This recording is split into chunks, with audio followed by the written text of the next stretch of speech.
Hello and welcome once more to Red Gaming Tech. My name is Amata. Today is the 23rd of February and this time I'm bringing you some news regarding Just Cause 3.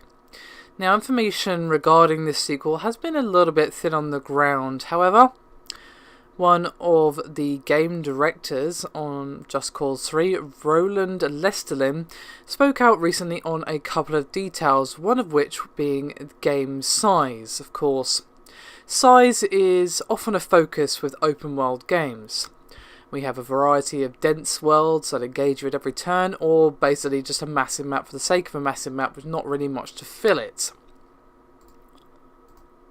And Just Cause 2 definitely was a huge open world with lots and lots to do.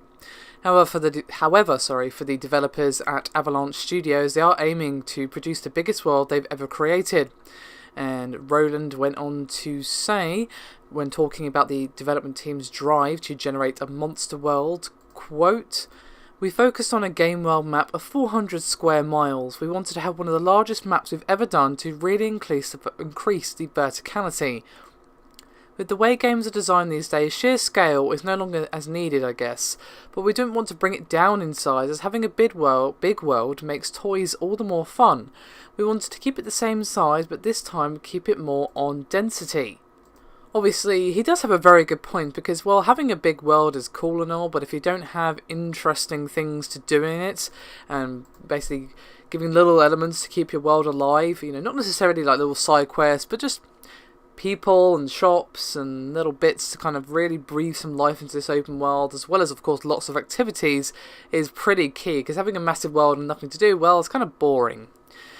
Now, interestingly enough, he kind of touched a little bit on something else, which kind of makes me think that we might see naval gameplay being worked on quite heavily over at Avalanche. And of course, will probably play quite a key role in Just Cause 3, as he went on to say, quote, "Driving boats became so fun that you get that sense of jumps and randomness that is now a new moving terrain." And he even went on to discuss Rico himself. He's not exactly known for being a deep character, but according to Roland, that was a choice, apparently, in the first two iterations, and it was more by design than anything else.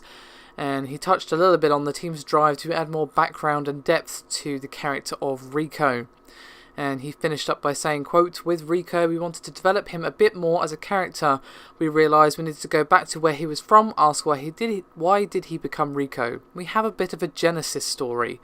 So it sounds like Just Cause 3 is not only going to be improving on the Just Cause 2 formula in terms of map size, density and gameplay, and of course working on the naval elements as well, we are going to be seeing more depth added to Rico.